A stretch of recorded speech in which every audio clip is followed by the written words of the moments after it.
हे ईश्वर आपणकर महिमा अपरंपार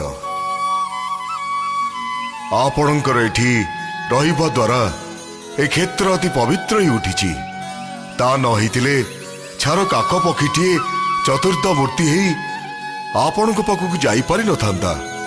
दया करंतु प्रभु दया करंतु।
प्रभु आपण तो कालातीत आपण को इच्छा नहेले काल भीतर पृष्ठ परिवर्तन करि परिबो नाही।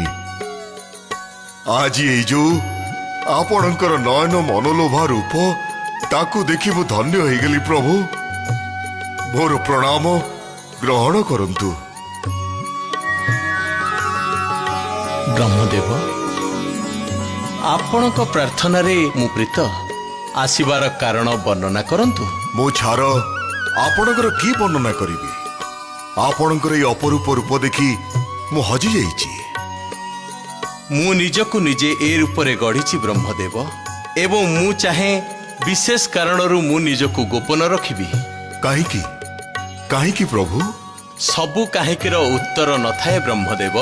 किंतु देवता माने आपणकर दर्शन पाइबा पई उत्कंठित होई पड़लेनी। प्रभु ब्रह्मदेव देवता मानकर सेवा अपेक्षा मानव मानकर सेवा मोर अति प्रिय। तेबे देवता माने कोन आपणक दयारु वंचित हेबे ना सेमानंकु मोर निर्देश रहिला इच्छा कले सेमाने मोर दर्शन करि परिबे किंतु एहा मध्य नितांत गोपन रहिबा दरकार। यार उद्देश्य कोन केवल आपण ही कहि परिबे। प्रभु मु एक नूतन सत्यर प्रतिष्ठा करबाकू चाहे। मु चाहे मानव मानक भितरे गड़ी उठिथिबा भ्रांति दूर करबाकू। आज एक अपूर्व दृश्य देखिली प्रभु। गुंफा द्वार सम्मुखरे जो बटवृक्ष अछि ता पाखरे गोटे कुंड अछि। साधारण पक्षीटीए से कुंडर जलस्पर्श कला मात्रे चतुर्धा मूर्ति एई गुंफा भितर को उड़ी आसिला। प्रभु ये तो अयमारंभ। या परे आहुरी अनेक किछि देखिबे सुनिबे उपलब्धि करिबे।